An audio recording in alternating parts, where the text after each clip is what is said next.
Fado Bicha é um projeto musical e ativista / artivista criado por Lila Tiago na voz e nas letras e João Caçador nos instrumentos e arranjos.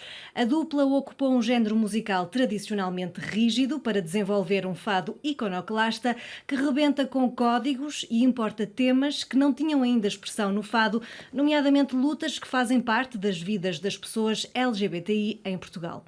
O disco de estreia sai nas plataformas digitais a 3 de junho e chama-se Ocupação, porque Fado Bicha ocupou um lugar que não existia com um repertório de intervenção urgente que dá voz a causas e corpos invisibilizados, conjugando o lado dramático do fado tradicional com novos ambientes sonoros e líricos. Uma releitura do fado em que criticam a masculinidade tóxica, cantam as dores das identidades queer num mundo de rejeição, denunciam o racismo e um país cinzento e patriarcal.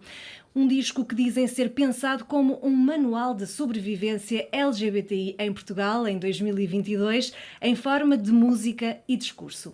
Olá, Lila e João, obrigada por estarem connosco na RFI. Comecemos precisamente por aí. Porquê é que descrevem o disco como um manual de sobrevivência LGBTI em Portugal em 2022? Olha, descrevemos o álbum dessa forma porque, como ele foi feito ao longo de muito tempo, porque nós começámos a gravar em 2019 com o nosso produtor, o Luís Clara Gomes, e, enfim, Molinex, sim, e foi sendo atrasado por várias razões, principalmente pela pandemia, mas acabou por abarcar um largo período do nosso trabalho e da nossa vida, e para além disso, nós já começámos o projeto em 2017, portanto já foi há 5 anos, e este é o nosso primeiro álbum, então ele meio que reflete este caminho que nós fizemos até agora, e o álbum tem muito de dor e de luto. Tem muitas músicas, tem algumas músicas, por exemplo, que referenciam pessoas da nossa ancestralidade, da nossa família queer portuguesa, da qual temos tão poucas referências e registros, e também tem muitas tem muito de sugestões também de alegria e de luta. Então é um pouco, queremos que tenha um pouco de passado e de futuro, representa-nos a nós, às nossas lutas e às nossas vidas pessoais, também é aquilo que nos inquieta, e por esse sentido sentimos que é um pouco um manual de sobrevivência, por um lado de referência e de representatividade, e por outro de luta e futuro.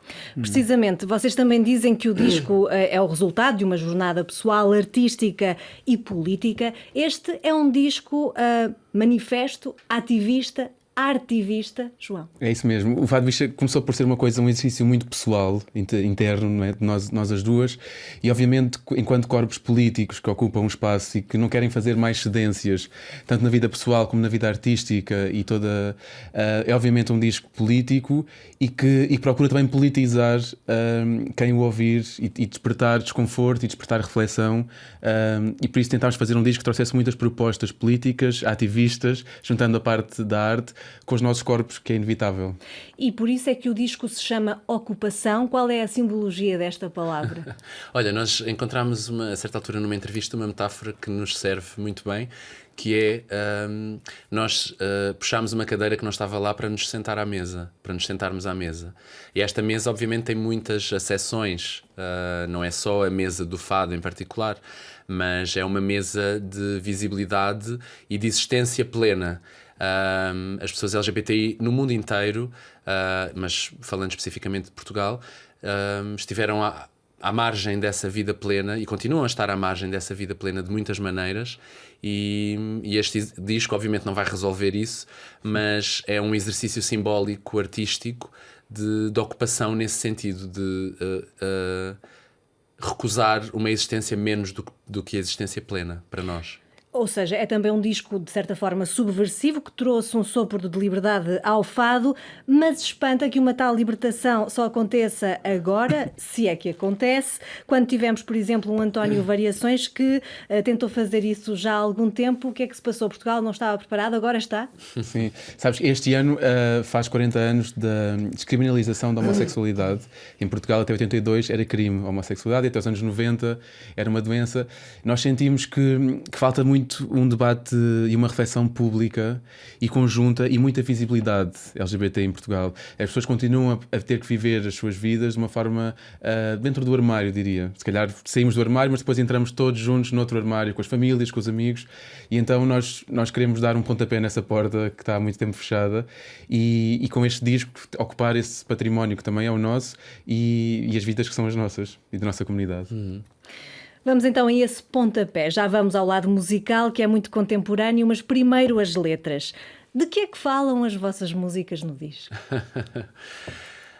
O nosso disco é muito diverso e tem músicas que apontam para muitos sentidos, tanto musicalmente quanto liricamente também. E isso até era uma certa...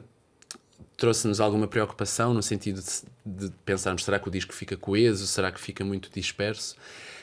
Mas acabamos por sentir que, e estamos muito orgulhosas dele, acabamos por sentir que ele tem uma coesão lírica e conceptual muito forte, apesar de musicalmente apontar para muitos sítios diversos. Por exemplo, vocês falam povo pequenino, tão humilde, tão escarninho, dizem também Lila fadista, bicha ativista, o meu nome é Alice e sou uma mulher trans. Vocês falam de vários temas Sim, e muita crítica sim. também ao Portugal. É um pouco aquilo que eu disse no início. O disco tem muitas referências, por exemplo, ao Valentim de Barros, logo na primeira música, que foi um bailarino português que foi uma das vítimas, que é possivelmente a vítima mais visível e ainda assim muito pouco visível da homofobia de Estado e da homofobia da ciência médica. Ele foi internado no Miguel Bombarda, na ala psiquiátrica, foi submetido a uma leucotomia, à revelia do seu médico psiquiatra, e acabou por viver a vida inteira num hospital psiquiátrico, tendo um único diagnóstico a vida toda, que foi pederastia passiva, ou seja, homossexualidade. Então temos uma música sobre o Valentim de Barros, depois temos assim músicas que referenciam não só pessoas da nossa ancestralidade, como eu disse há pouco, como a Gisberta Salse no Medusa, e também pessoas vivas que estão à nossa volta, que compõem a nossa comunidade, como a Alice Azevedo no Fado Alice. Fizemos um fado sobre ela, uma atriz e ativista trans e nossa amiga muito próxima. E depois tem músicas que também refletem sobre, ou que refletem, no fundo, a nossa visão de Portugal e as nossas preocupações num Portugal atual, com uma força neofascista como terceiro partido político em Portugal, por exemplo, e a nossa relação com o 25 de Abril. Nós somos filhas do 25 de Abril, né? Nós nascemos já mais de uma década depois do 25 de Abril, e de alguma forma olhamos para esse património e pensamos que liberdade é esta que nós cantamos tão fortemente, como sendo, fazendo parte do ADN de todas as pessoas que crescem neste país, mas de facto que liberdade é esta? Para quem é que serve essa liberdade? Como é que essa liberdade é construída? Como é que ela é pensada? Quando nós temos tanta dificuldade, por exemplo, em aceitar que pessoas racializadas em Portugal nos escancarem o racismo que sofrem, e isso seja tão difícil para tanta gente, e não digo só pessoas comuns, mas é só abrir os comentários de jornais, por exemplo, e perceber os comentadores brancos, a dificuldade que têm em perceber, em aceitar essas narrativas de pessoas racializadas das suas próprias experiências. Então, e as letras que depois ideia é esta de liberdade? São vocês que escrevem as letras? Sim, a grande maioria, É a Lila, sim. sim. Porque havia justamente esta urgência de trazer essas mensagens que estavam chutadas para canto e silenciadas. Claro, não nos interessava reproduzir. Nós adoramos fado tradicional, quer dizer, desde a adolescência. Senão nós cantamos fado porque é uma expressão absolutamente natural para nós e é exatamente aquilo que nós queremos cantar. Mas não nos interessava reproduzir as mesmas narrativas de há 100 anos, dos amores e dos desamores. Interessava-nos sim, mas do nosso ponto de vista, a partir dos nossos corpos, das nossas experiências. Em termos musicais, a ocupação tanto evoca o lado confessional e dramático do fado tradicional, mas também o reinventa com outros ambientes sonoros e líricos. Há piano, há guitarra elétrica, há baterias eletrónicas, há instrumentos de sopro, clarinete e trompete. Mas nenhum tema tem guitarra portuguesa. Porquê? A guitarra portuguesa, inicialmente, era muito difícil, e continua a ser, encontrar alguém que queira tocar guitarra portuguesa connosco. Porque a guitarra portuguesa também simboliza muito esse lado conservador do fado e muito simbólico, e o peso do fado. Temos uma guitarrista que costuma tocar connosco às vezes, que é a Fernanda Maciel, uma guitarrista portuguesa brasileira. Uma mulher brasileira. Uma mulher brasileira, de guitarra portuguesa. E, o que é pouco comum. Que é muito pouco comum, exatamente.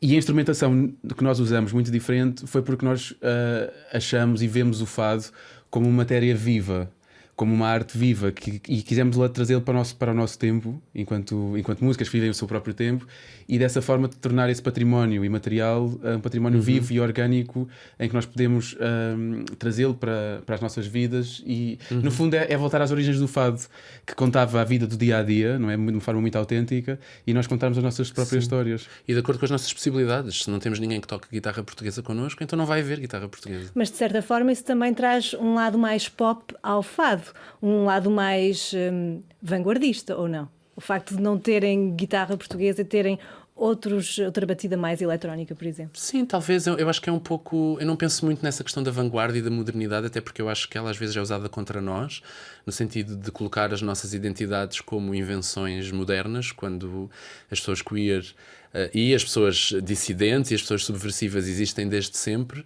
No fundo é a tradição que não as serve, porque as elimina, ou historicamente as eliminou.